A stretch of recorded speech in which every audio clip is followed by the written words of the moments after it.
Cosa pensa una persona che si toglie la vita? Cosa gli passa per la testa? Perché l'ha fatto? E cosa potevo fare io per evitarlo? Qual è stata la mia colpa?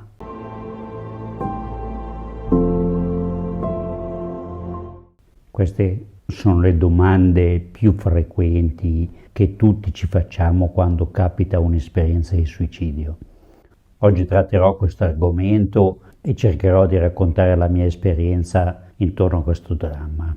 Innanzitutto noi non potremo mai sapere cosa è realmente passato per la testa di una persona che si è tolta la vita. Cosa realmente ha pensato, perché l'ha fatto, non lo possiamo sapere. L'unica cosa che possiamo fare è ascoltare le testimonianze di chi ci ha provato e non ci è riuscito, oppure ha cambiato idea all'ultimo momento. Ma anche queste testimonianze non è detto che siano veritiere, perché la verità su quello che passa per la testa la può dire solo una persona che la vuole dire, cioè che ha fatto alcuni passaggi personali per cui ci racconta che cosa pensava veramente. Quindi è molto raro trovare qualcuno che ci possa dire qualcosa che risponde seriamente a questa domanda che tutti ci facciamo. Tutti sappiamo che spesso dietro un suicidio c'è uno stato depressivo. Sì, tantissime volte è vero, altre volte possono esserci altri problemi. Se la depressione è sicuramente una delle cause del suicidio, ci sono altre malattie mentali che portano allo stesso gesto estremo, ma che di solito non vengono considerate altrettanto. Poi parlerò delle testimonianze che ho raccolto da persone che hanno tentato il suicidio. Ora però cosa diceva Freud intorno al suicidio? È importante saperlo perché il punto di vista psicanalitico potrebbe illuminarci. Freud riteneva che molti suicidi sono dei omicidi per procura, lui li chiamava così, ovvero sia la persona fa del male a se stesso con l'intento di colpire l'altro, provocare un dolore così tanto forte nell'altra persona a scopo di vendetta. Mi tolgo la vita perché tu soffrirai. Persone che hanno scelto di non agire l'omicidio ma uccidono sé per colpire l'altro. Questo sicuramente è un'ipotesi, Freud aveva tratto questa ipotesi dalle esperienze che lui aveva visto. Ritengo che non sia l'unica ipotesi. Ci sono anche tanti altri motivi che portano al gesto estremo di togliersi la vita, non c'è solo questo. Credo che il motivo più diffuso oggi sia togliere il dolore. Il dolore può essere dovuto alla malattia, può essere dovuto a una situazione difficile, può essere dovuto all'angoscia. L'angoscia provoca dolore. Tante persone non ne possono più di sentire questo dolore e pur di smettere di sentirlo fanno questo gesto. Quindi il loro intento non è tanto togliersi la vita quanto togliere il dolore.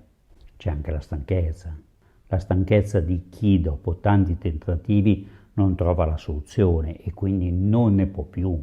Vi parlerò adesso della mia esperienza che è legata al fatto che io stesso, essendo il responsabile di una comunità per persone che avevano forti ideazioni suicidarie, il disturbo borderline, come dire, porta spesso questo argomento, mi sono trovato nella situazione di aver avuto un suicidio all'interno della mia comunità, con tutto quello che questo ha comportato in me, nei miei colleghi, nei genitori, nelle ragazze che erano ospiti. A seguito di questo fatto io ho scritto un libro che si intitola Uno psicanalista sul cammino di Santiago. L'ho scritto perché per elaborare questo dolore io a un certo punto sono andato a fare il cammino di Santiago.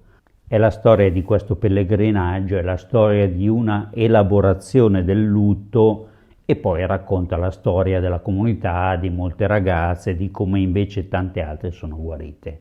Soprattutto sono vere quelle testimonianze che ho potuto raccogliere o quelle esperienze che ho visto con i miei occhi. La mia esperienza contiene le domande che penso la maggior parte delle persone si facciano, ovvero sia cosa potevo fare io, perché non sono riuscito a farlo, come mai non ho capito cosa stava succedendo, ma quante persone se lo chiedono. E ovviamente è inevitabile il senso di colpa, ma se io avessi fatto, ma se io fossi stato più attento, se avessi ascoltato di più. Io ero partito per il Cammino di Santiago con queste domande e molte altre e continuavo a ripensare cosa era successo, perché non avevo visto che questa ragazza stava così male. Credo che molti genitori, amici, parenti si pongano le stesse domande se hanno vissuto un'esperienza del genere. Il senso di colpa dura anni, poi c'è l'angoscia, poi c'è la domanda su perché arrivare a questo estremo.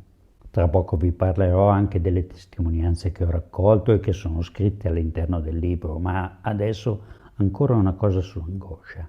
Questa è un'angoscia particolare perché è l'angoscia che si prova quando si sente così vicina alla morte. Una persona reale, una persona che fino a ieri sembrava che tutto sommato andasse bene, oggi non c'è più, è scomparsa. Non solo mi è stata tolta, ma è proprio la vicinanza del vuoto. Ho scelto di leggervi alcuni brani tratti dal libro perché non voglio sprecare parole, ma voglio esattamente raccontare che cosa è accaduto e cosa mi hanno detto le persone. Questo brano del libro è tratto da un ricordo che io ho avuto mentre ero in una certa zona del Cammino di Santiago e il ricordo riguarda un mio dialogo con una persona molto particolare. Questa persona, Amelia, era una persona che aveva sofferto di disturbo borderline di personalità e quindi era molto avvezza all'idea del suicidio. Lei stessa aveva fatto diversi tentativi di suicidio e mi stava raccontando come lei pensava al suicidio. Lei era una di quelle persone che in questi suoi tentativi a volte ci ha ripensato, a volte non è riuscita. Che Amelia è una persona perfettamente guarita dalla sua patologia e quindi ciò che racconta sono riflessioni reali. Questo non capita spesso. Allora, nel dialogo con Amelia io a un certo punto esterno le mie preoccupazioni e le dico: ma io non capisco. Ma come ho potuto non accorgermi di niente? Come ho potuto non vedere quello che stava progettando? A pensarci dopo, quel che era successo era tutto chiaro, era tutto davanti ai miei occhi, ma io non l'avevo visto, non avevo capito. Non mi davo pace e Amelia lo capiva, ma con semplicità, attenzione ora, con semplicità, mi raccontò che per lei era stato liberante essere consapevole di poter avere sempre quella via di uscita, il suicidio. Amelia mi aveva detto che considerava il suicidio come una via di uscita. A che cosa? Al dolore, alla sofferenza, alla mancanza di dignità che si vive quando si soffre di una malattia mentale. Una via di uscita vuol dire: se proprio non ce la faccio più, posso sempre togliermi la vita. Non sono costretta a stare con questo dolore e con questo senso di indegnità. Quella parola atroce per lei era stata una salvezza. Assurdo, se ci pensate, sembra assurdo. Il suicidio una salvezza, perché le aveva fatto capire che non era costretta a vivere. Capite? La sua era soltanto un'opzione. In ogni momento avrebbe potuto scegliere diversamente e non vivere più. Vivere è un'opzione, non è un obbligo, questo mi stava dicendo. Il dolore soprattutto quello mentale, non visibile e inspiegabile anche a te stessa, toglie dignità. Sapere di avere ancora una scelta, un controllo, in quella perdita costante di lucidità, ti restituiva un senso di vita. Sapere di poter toglierti la vita ti dà un senso di vita. Questo passaggio ha richiesto a me parecchio lavoro. Dottore, non possiamo impedire a una persona di suicidarsi. Fa parte della sua libertà. L'unica libertà rimasta. Scegliere di vivere o di non vivere. Il suicidio è un pensiero costante di chi soffre, è una parte integrante della malattia. Nella mia storia ricordo bene che questo pensiero, poter scegliere di morire, è stata una salvezza, perché non ero obbligata a vivere, ma l'ho scelto ogni volta. Non siamo obbligati a vivere e ogni volta lo scegliamo. Pensavo sempre a come poterlo fare, studiavo meticolosamente i modi, come se continuamente verificassi che quella porta si poteva aprire, era l'unica dignità che mi era concessa. Una mia riflessione ovvia che ho scritto nel libro è che io non capivo, non mi capacitavo, però sapevo che era vero, terribile ma vero. Ho sempre pensato che la libertà fosse quella di scegliere come vivere, bene o male, soddisfatti o scontenti, malati o al lavoro per guarire. Ma questo facevo fatica a comprenderlo, per me era ancora incomprensibile. Amelia mi rispose: dottore, lei non poteva impedirlo, nessuno poteva, è la libertà. Ma se avessi capito, ma se fossi stato più attento. No, dottore, è la libertà. Stella ha scelto e anche lei deve rispettare questa scelta. Stella poteva scegliere, ne aveva il diritto, forse chi soffre ne ha più diritto di tutti. Rispettare la libertà. Io ci ho messo ancora molti giorni di cammino per comprendere queste parole terribili, terribili.